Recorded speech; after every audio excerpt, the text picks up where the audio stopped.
autre émission sur le sofa avec Stéphanie. Eh bien, aujourd'hui, nous avons un invité tout spécial. Nous sommes avec Ben. Ben, ton dernier nom, je ne m'en rappelle pas, mais t'es qui, toi, Ben? Ben Jean Benoît, en fait, mon vrai prénom. Ouais. Benoît Jean. Benoît Jean? Oui, je suis un des rares qui a seulement un nom puis un nom de famille, c'est tout. Ouais. Rien d'autre. Puis deux noms, tu sais, dans le fond, Benoît puis Jean. Deux prénoms, ouais, ça c'est une longue histoire, ouais. Ouais, c'est quoi cette histoire-là? Mais en réalité, n'importe qui a un nom de famille de prénom, Ouais. ça date de longtemps, mais c'est en fait parce que dans leurs ancêtres, il y a eu une mère qui a eu un enfant sans être mariée. OK. L'enfant recevait le nom du père, le prénom du père, comme nom OK. de famille. OK. Alors, en théorie, l'Église appelait ça des bâtards. En théorie, n'importe qui a un nom de famille qui est un prénom a une descendance bâtarde. Bon, so, somehow, toi, t'as un ancêtre qui est bâtard. Oui, certainement, j'en ai plusieurs.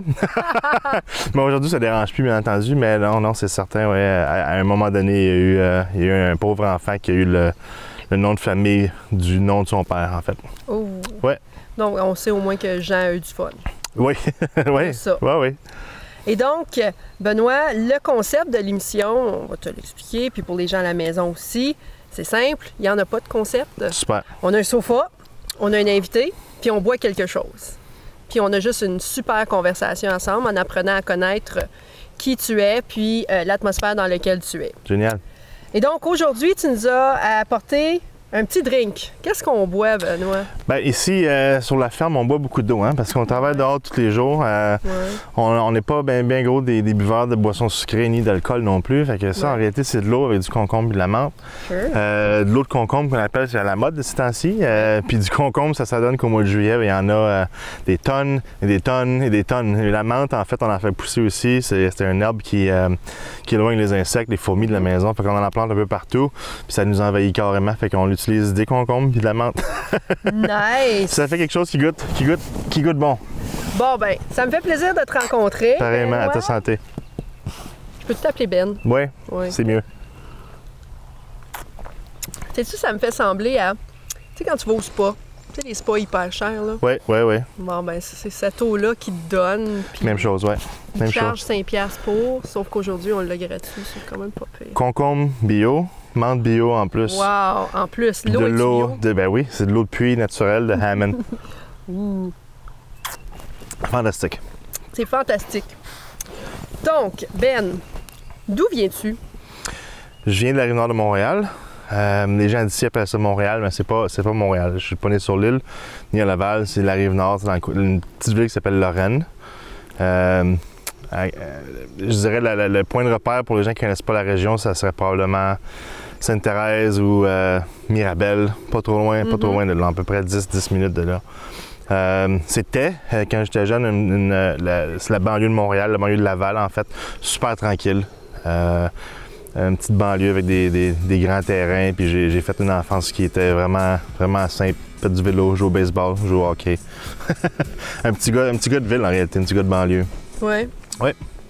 Quel type de garçon étais-tu quand tu étais jeune? Tu sais, tu me dis que tu es tranquille, mais si j'avais à dire quel type tu étais dans une salle de classe, mettons? Distrait. Ah oui, hein? Oui, ah oui. Ça n'a pas changé. J'ai pas une longueur d'attention qui est très longue toujours aujourd'hui. Ce qui est un peu pourquoi on a ce type d'activité-là ici à la maison. Mais non, j'ai toujours été pas mal dans la lune. Pas hyper actif, pas au point de déranger les autres. Un petit peu, mais pas plus qu'il faut. Mais un gars dans la lune.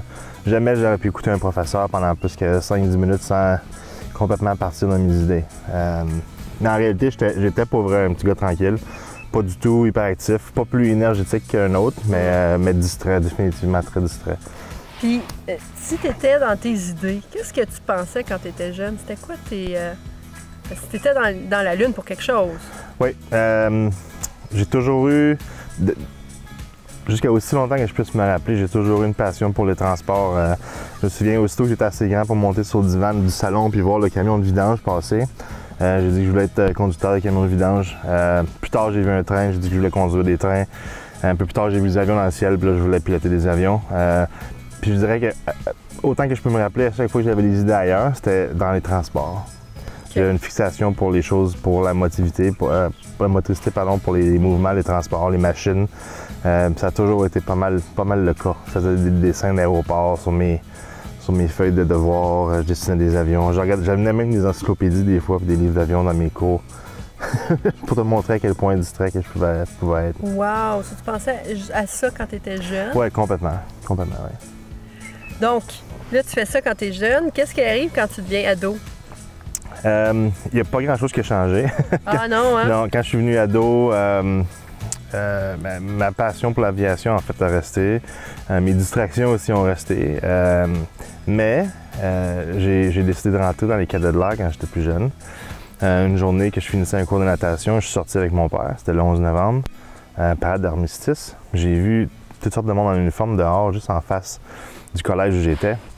Ça m'a intrigué énormément, énormément. J'ai vu qu'il y avait des jeunes même, que c'était pas seulement des militaires adultes, qu'il y avait des jeunes. J'ai demandé à mon père c'est quoi. Il m'a dit ça c'est les cadets de l'air. Puis il dit si ça t'intéresse, c'est disponible, c'est ouvert à tout le monde. Alors au mois de septembre prochain, l'automne d'après, j'ai fait les coups de téléphone moi-même, j'avais 11 ans.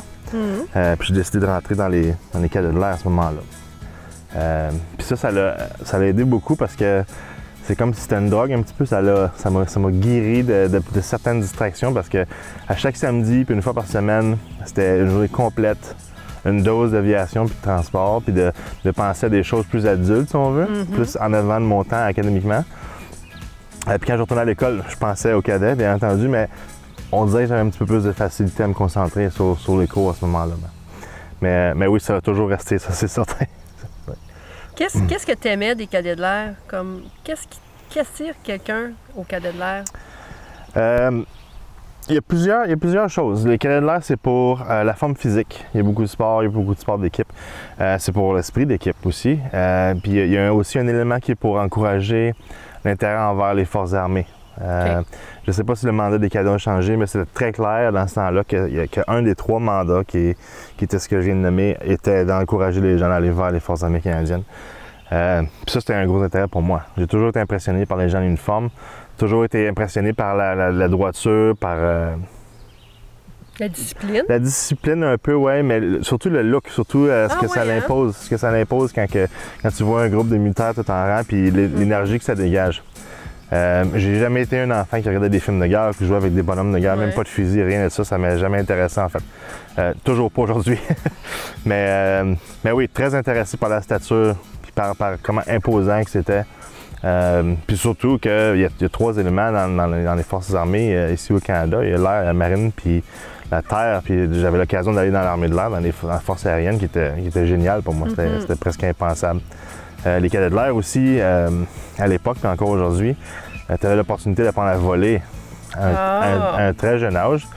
Dans mon cas, j'ai fait des cours de pilotage avant même d'apprendre à conduire une voiture. Puis ça, c'est quelque chose qui est unique au cadet de l'air. Même au niveau des permis de vol, c'est pas disponible à d'autres gens qui sont dans les cadets avant d'avoir 17 ans, bien entendu. Mais dans les cadets, j'ai commencé les cours de vol, j'avais 13 ans. C'est excessivement jeune. C'est pour ça que c'est super intéressant parce que c'est unique au mouvement des cadets, dans le fond. Oui. Là, on est à l'adolescence, mais j'ai oublié de te demander, quel type de parents tu avais quand tu étais jeune? Hommes et femmes. Ouais? Ouais. Non, mais c'est important de préciser. Famille bien normale. Ma mère qui restait à la maison avec moi et ma soeur qui était un peu plus vieille, jusqu'à temps que j'aille moi-même, si je ne me trompe pas, de 10 ans environ. Ah oui, hein? Oui, super gâté j'ai été. Ma soeur aussi. À chaque soir, un repas cuisiné sur la table, des activités dehors, en dedans. Vraiment, c'était génial. On n'a jamais mis pied dans une garderie. Rien de mal avec les garderies, en fait, mais je veux dire, pour nous, c'était un luxe, en fait. Je le réalise aujourd'hui. Oui. Ouais. Mon père, qui était plombier chauffage, spécialiste en plomberie chauffage, qui est devenu mécanicien du bâtiment, qui était en réalité la figure de père qui travaille tout le temps. Okay. Qui était relativement commun, je dirais, dans le temps. Dans la classe sociale aussi. Mais mon père, en réalité, surtout quand on était plus jeune, avait trois emplois. Un emploi régulier puis 2 emplois sur appel. Il travaillait très fort pour essayer de développer la famille, puis de ramasser des sous, puis acheter une maison, des affaires comme ça. Famille de banlieue, je dirais, assez standard. Puis Puis jeunes parents aussi. Ma mère, elle a eu ma soeur, elle avait 19 ans. Elle m'a eu moi à 23. Fait que j'ai des jeunes parents encore aujourd'hui. Ben oui. Ouais, quand je me promène avec ma mère, je passe pour son chum, en fait. Là.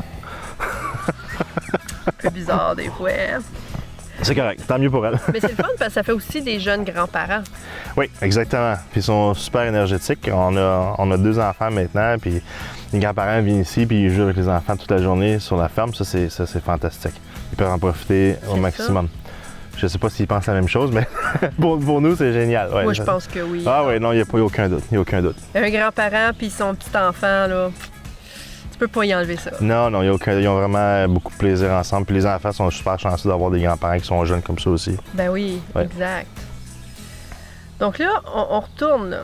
On fait du coq à l'âne, là, okay. Mais puis là, je fais un mauvais jeu de mots parce qu'on a des poulets en arrière de nous. Mais j'ai pas de coq, par exemple. Oh, pas de coq. Pas de coq, non. Mauvais jeu de mots, vraiment. C'est moi le coq. Ah! Hein? Il n'y en a rien qu'un, c'est moi. Ben, une fois que tu termines tes études au secondaire, qu'est-ce que tu fais? J'étais dans l'une. OK, c'est bon. Toujours eu une passion pour la cuisine. C'est super, c'est simple, ouais. Étant vraiment distrait à l'école, j'ai pas super bien réussi mon secondaire en réalité. J'ai passé toutes les années, j'ai passé toutes les classes que j'avais besoin de passer. J'ai eu mon diplôme d'études secondaires, mais vraiment poche. Pas, vraiment limite. Là, ouais, pas une rockstar du tout. Puis pas rien qui allait me propulser dans les métiers qui m'intéressaient non plus. Ce que j'ai décidé de faire, j'ai décidé de suivre un peu une passion que j'avais depuis longtemps, qui est la cuisine. J'allais étudier en restauration à Montréal pendant 1 an, qui m'a permis de travailler au Sheraton de Montréal, Sheraton à Laval, dans plusieurs hôtels en fait, restaurants, qui étaient absolument fantastiques. Ben ouais. Un monde définitivement un peu rock'n'roll. Puis ça m'a fait un peu peur à mon âge. J'ai gradué l'école secondaire au Québec, j'avais 16 ans. Oh. J'ai commencé le secondaire 5 à 15 ans. J'étais très jeune. Très jeune. Fait que de 16 ans à 17 ans, j'ai fait 1 an d'institut culinaire. Puis une fois avoir travaillé, puis avoir eu beaucoup d'argent dans mes poches, puis avoir vu des choses un petit peu spéciales, la drogue, ces affaires-là, j'ai dit pas pour moi. Fait que j'ai décidé de changer de domaine complètement. J'ai décidé de retourner à ce que j'aimais, les cadets, ces affaires-là. J'avais l'âge, je me suis enrôlé dans les Forces armées en 2001, au mois d'août, à la fin de l'été. Puis j'avais 17 ans à ce moment-là. OK. Ouais. Donc là, te voilà dans les Forces armées. Est-ce que tu poursuis? Qu'est-ce que tu as tout le temps voulu faire? Voler? Oui, oui. Ça n'a pas été un parcours facile ni linéaire. Ça ne l'est jamais, en fait. J'applique comme pilote. En commençant, j'ai pas la vision. J'avais des lunettes. J'ai pas la vision pour devenir un pilote. Oh. Non plus les études. Très, très demandant académiquement dans les forces de devenir pilote. Fait que j'ai appliqué quand même. Il dit bon, t'as des lunettes, tu peux pas, ton bulletin, c'est poche, il n'y a rien à faire. Bon, t'as déjà... Je dis c'est poche parce que c'est drôle à dire. Mais... Non, j'étais pas poche, mais j'étais pas... T'es pas à tête à la hauteur. Pas matériel pour être un astronaute, en fait, non. Okay. Pilote, oui, mais pas un astronaute, ni un médecin. Finalement, j'essaie d'aller mécanicien d'avion. OK. Mon père m'avait toujours dit, il y a 2 façons de faire si tu veux être pilote dans les forces. Il y a la porte en avant, il y a la porte en arrière. Les 2 sont valables, en fait. Je sais pas comment il savait ça, mais il avait complètement raison. Finalement, j'ai devenu mécanicien d'avion. Obtient une licence de mécanique d'avion, j'avais 19 ans. Puis à 19 ans, ma première mutation, qui est à partir de l'école, qui est à Borden, en Ontario, au nord de Toronto. Puis je m'en vais à Bagotville, Québec, dans la région du Saguenay. Wow. Base militaire d'avion de chasse, chasseur F-18. Puis à 19 ans, en fait, je réparais des F-18. Wow! Fait que ça a été un revirement assez brusque, assez rapide de la restauration de l'école des cadets, de jouer du trombone puis de faire du gym, à aller en restauration, à embarquer des missiles sur des avions de chasse. Sac à papier. Alors, restez avec nous, mesdames et messieurs. On revient après la pause.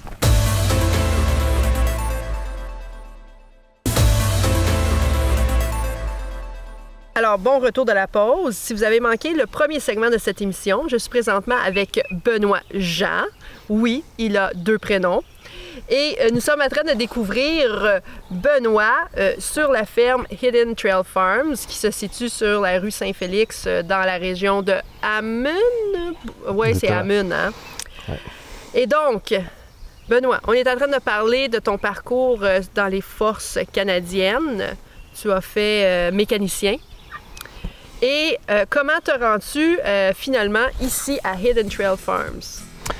Oui, ça je vais essayer de faire une histoire courte parce que c'est une longue histoire. Ouais, OK. En fait, étant mécanicien, je voulais continuer à voler. Puis ce que j'ai décidé de faire, c'est de combiner les deux passions ensemble. Je suis devenu mécanicien de bord, qui est flight engineer en anglais. Mécanicien qui vole, autrement dit, avec les pilotes. Aussitôt que je suis devenu mécanicien de bord, ça a pris 5 ans. J'ai été muté dans l'Arctique, à Yellowknife. Okay. J'étais là pendant 4 ans, pardon, à voler, faire de la recherche et sauvetage, du transport tactique. Puis ce qui est intéressant, c'est qu'à Yellowknife, on habite toujours dans des petites propriétés. C'est toutes les terres de la couronne qu'il y a à Yellowknife. Puis c'est tous des territoires qui sont non réglementés, aborigènes, autrement dit qui appartiennent aux Premières Nations. Donc personne ne peut avoir de terrain, de grand terrain, autrement dit. Fait qu'on habitait dans une maison mobile qui était extrêmement dispendieuse, qui n'avait aucun terrain, qui était tout petit. On s'est toujours dit, quand on va déménager d'ici, on va acheter une terre, un terrain, puis on va avoir de la place en masse, on va pouvoir faire un grand jardin, on va pouvoir avoir des poulets, etc., etc. On a fait exactement ça quand on est sorti de l'Arctique. On s'est envenu à Trenton, en Ontario. Pas longtemps après, je suis sorti des forces pour accepter un emploi ici à Ottawa. Puis on a acheté notre première maison qui était sur un NAUC de terrain. Puis c'est ici que tout a commencé. Là que tout a commencé, en fait, c'était à Rockland. On avait un NAUC, on a acheté 7 poules. OK. Pas 6, pas 8, 7 poules. Pourquoi 7?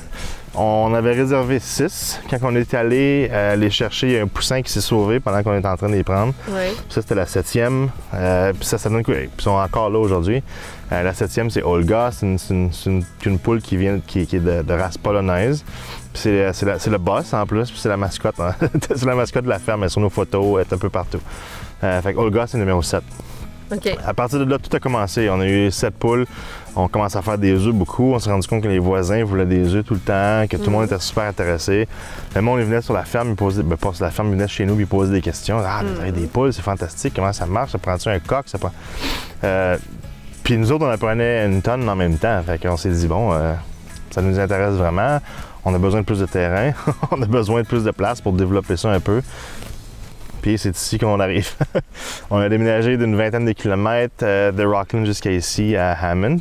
On est en fait directement sur la ligne entre Hammond et Bourget. Ah, c'est pour ça, tu sais, j'étais pas certaine. Bourget ou Hammond? Oui, il y a même du monde qui viennent ici acheter des œufs puis qui s'astinent avec moi quand on est à Bourget. Même si c'est écrit Hammond sur mon compte de taxes, peu importe. C'est sur Saint-Félix, entre Bouvier et Drouin. Puis en fait, en arrière de chez nous, c'est la Forêt-la-Rose. Fait qu'on est directement sur la frontière nord de Forêt-la-Rose. Petite ferme, qui était en fait une ferme équestre avant, de 10 acres. Puis que nous, on commence tranquillement à transformer en une ferme pour faire de la nourriture. OK. En réalité.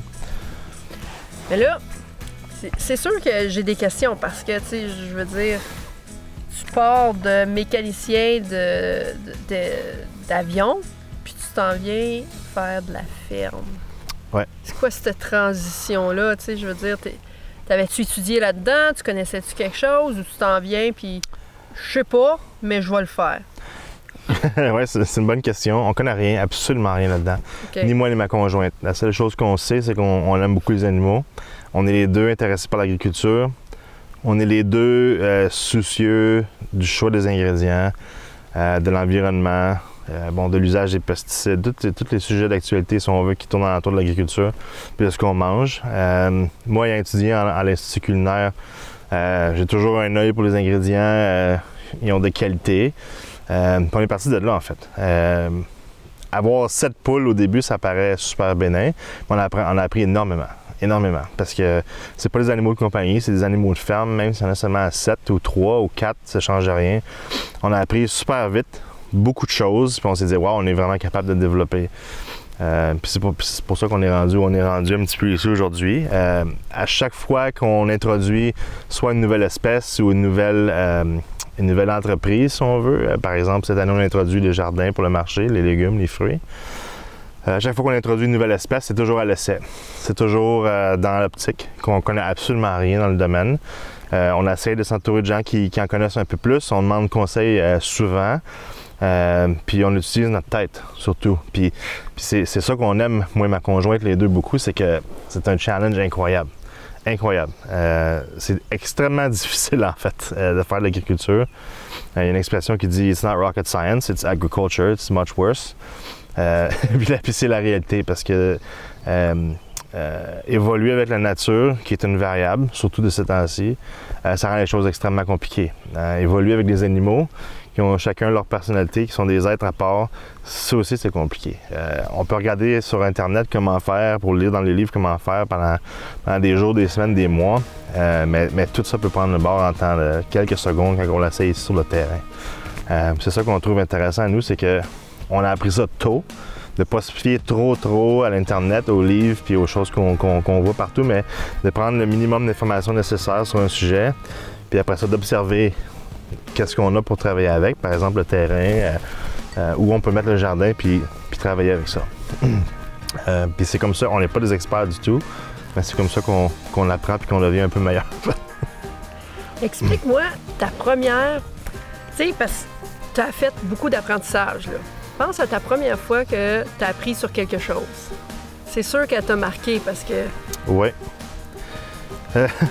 C'est drôle. Les deux premières fois que je me souviens de plus, c'est apprendre à pédaler à 2 roues, à vélo. OK.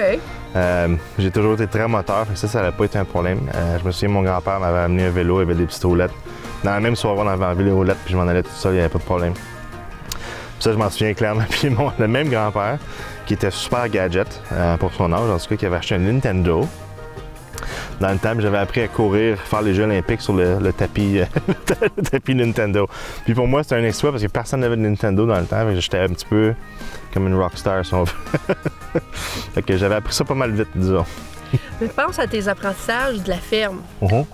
Parce que toi, tu as commencé de « je connais rien, zip, nada » à « OK, là, j'en connais en masse ». C'est quoi tes premières expériences d'apprentissage?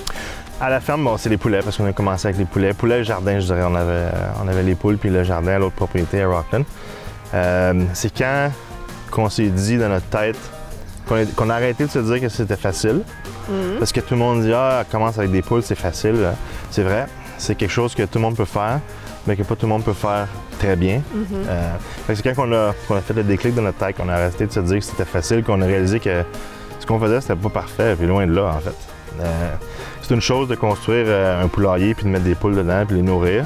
Mais c'est une autre chose d'avoir des poules qui sont en santé pendant longtemps, qui soient capables de passer l'hiver, qui soient capables de produire des œufs constamment, de rester en santé, de ne pas avoir besoin de soins vétérinaires, etc., etc.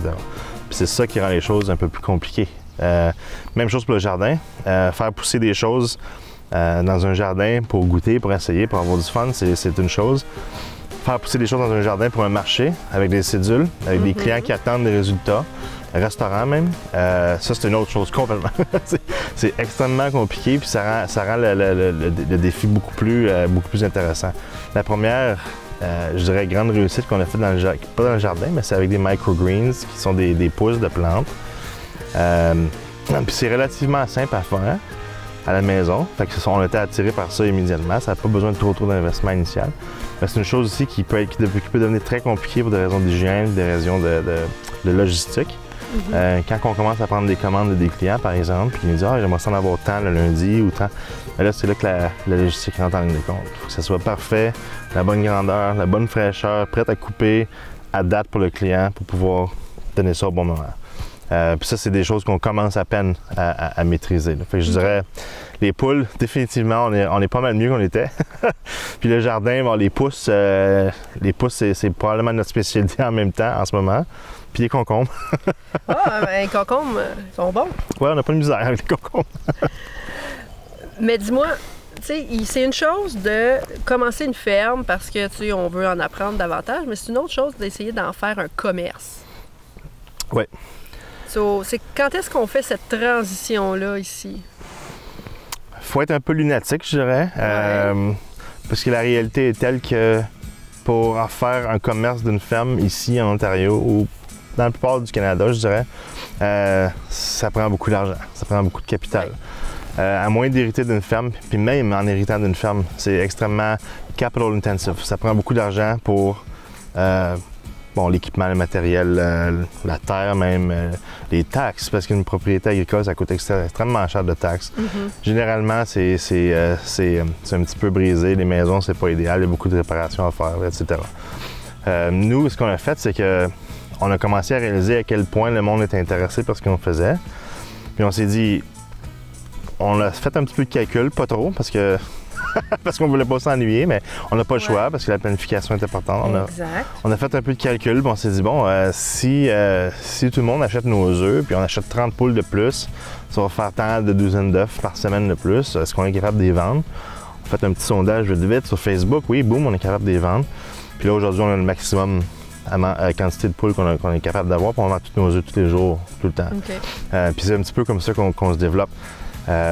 On essaye, parce que c'est une chose juste de lancer de l'argent à un projet comme ça, parce que moi j'ai un travail à temps plein encore. Ça fait que c'est une chose de lancer de l'argent à un projet ou de l'argent personnel, comme nous on l'appelle, pour le faire marcher, mais la réalité c'est que pour faire un vrai test, pour savoir si ça marche vraiment puis si c'est viable économiquement, il faut l'essayer pour vrai, il faut que ça soit financé par soi-même.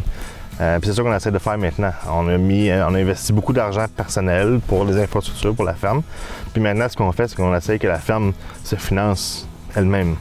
Puis on voulait faire cette transition-là entre nous qui payent puis la ferme qui paye le plus tôt possible pour nous donner une bonne idée de qu'est-ce qui est payant et qu'est-ce qui ne l'est pas. Puis dans quoi on peut investir, dans quoi on ne devrait pas investir. Puis c'est comme ça qu'on s'en va en ce moment, en fait. C'est quoi le futur de Hidden Trails? Comme, vous orientez vers quoi, là? Vous avez quelques légumes, quelques plants, quelques animaux. C'est sûr que vous arrêtez pas là. Non, je pense pas. Le futur, exactement, j'ai aucune idée. Non? Non, je peux te dire, à la fin de l'été, quand on va s'asseoir, qu'on va regarder les chiffres, on va regarder exactement, par exemple, on produit 600 poulets cette année, on va regarder, OK, comment ça nous a coûté pour produire 600 poulets exactement? Comment ça nous a coûté pour produire tous les légumes dans la serre, les cochons, les dindes? Puis là, on va avoir des réponses à nos questions. Avec ça, on va savoir qu'est-ce qu'on a fait de mal, qu'est-ce qu'on a fait de bien, qu'est-ce qu'on aurait pu améliorer, quelles réponses ont eu des clients, la qualité du produit, etc. Puis après ça, on va prendre des décisions pour l'année prochaine. Fait qu'on n'a pas vraiment décidé ce qu'on va faire l'année prochaine. On a une idée. On sait que les gens sont extrêmement intéressés par nos produits. Sont intéressés de venir visiter la ferme aussi. Ils sont intéressés de rencontrer moi puis ma conjointe, les enfants. Puis ça, c'est notre énergie en réalité. À chaque fois qu'on a des moments difficiles puis qu'on voit à quel point que les gens sont intéressés par les produits, même quand aussi peu de produits on a, parce que des fois on a presque rien parce qu'on vend beaucoup nos choses, on vend presque tout, les gens continuent d'être intéressés puis nous suivent. Ça, c'est notre énergie en réalité. Puis exactement où ça s'en va, je ne sais pas. Grossir un peu encore. On ne veut pas devenir une multinationale, ça c'est certain. Ça n'arrivera pas, mais oui, on va grossir, puis on va se spécialiser dans certains produits, je dirais, dans le futur. Puis on va continuer de se spécialiser dans la livraison. Parce que c'est ça qu'on fait. On s'est rendu compte même que même sur notre rue, il y avait des gens qui n'avaient aucune idée qu'il y avait une ferme bio sur la rue, qui avait même un libre-service pour acheter des œufs, du miel, des affaires comme ça. Les gens sont surpris de l'entendre, fait qu'on ne fait pas encore une assez bonne job à faire du marketing pour la ferme. On veut que les gens vraiment dans la région, jusqu'à Rockland, jusqu'à l'eau dans le fond, sachent que Hidden Trails Farm peuvent amener des produits frais de la ferme à la porte, livrés avec une auto électrique hybride à chaque semaine ou à chaque 2 semaines. Ça, c'est le but de la ferme. Ça, c'est certain que ça ne va pas changer, puis c'est vers ce qu'on s'en va. Fantastique. Tu devineras pas, quoi? C'est terminé, Benoît. Ah non, ça a pris... Ça va tellement vite, c'est hallucinant.